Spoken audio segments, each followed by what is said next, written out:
28 décembre. Apocalypse chapitre 19, versets 1 à 21.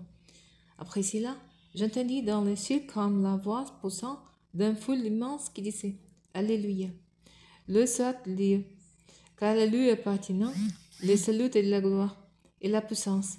Ses jugements sont vrais et justes. Car il a condamné la grande prostituée qui corrompait la terre par ses débauches, et il lui a fait rendre compte du sang des serviteurs de Dieu répandu par sa main. En seconde fois, ils diront Alléluia, loué soit le Dieu, que la fumée de la ville embarrassée s'élève pour l'éternité. Alors les 24 représentants du peuple de Dieu et les 4 êtres vivants se prosterneront devant le Dieu qui siège sous le trône et l'adoreront en disant Amen, loué soit Dieu. Et du trône partit en voix. Lui est notre Dieu, disait-il, vous tous de ses serviteurs et vous qui les craignez, petits et grands. Et j'entendis comme la voix d'une foule immense, semblable à un broute de grands os, et un grandement violent tonnerre. Elle disait Alléluia, loué soit Dieu, car le Seigneur, notre Dieu Tout-Puissant, est entré dans son règne. Réjouissons-nous, exultons d'allégresse et portons-lui notre hommage. Voici bientôt les noces de l'agneau. Sa fiancée s'est préparée, et il lui a été donné de s'habiller d'un lin pour éclatant. C'est l'un représentant les totus des membres du peuple sans déclarer juste. L'ange médite alors, écrit heureuse l'invité au festin des noces de l'agneau.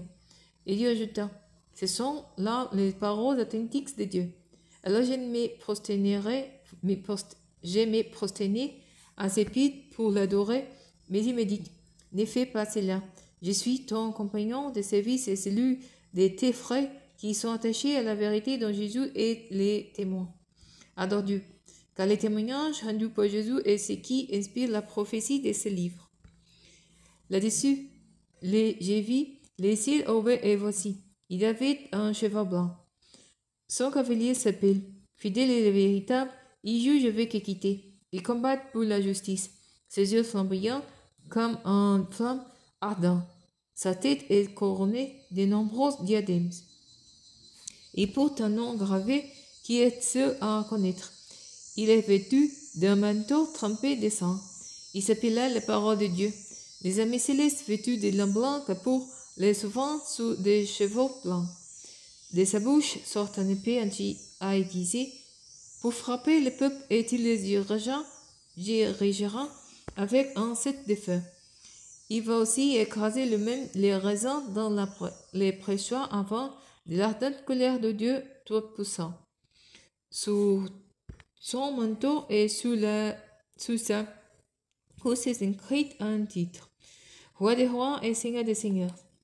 Puis j'ai vu un ange debout dans le soleil qui cria d'une voix forte à tous les oiseaux qui volent en zénith dans le ciel. Venez, rassemblez-vous pour les grands festins de Dieu, afin de dévorer la chair des rois, des chefs d'armée, des guerriers, la chair des chevaux et de les cavaliers, la chair de tous les hommes, libres et esclaves, petits et grands. J'ai vu les bêtes et les rois de la terre. Ils avaient rassemblé leur armée pour combattre les cavaliers et son armée. La bête fut capturée et avec elle les faux prophètes qui avaient accompli des signes impressionnants pour les comptes de la bête. Par ces signes, il avait trompé les hommes qui portaient la marque de la bête et qui avaient adoré son image. Ils feront toutes justice, vivent dans les temps ardents de feu et de soufre. Les autres hommes feront tous par l'épée qui saute de la bouche du cavalier, et tous les oiseaux se rassasieront de leur chair.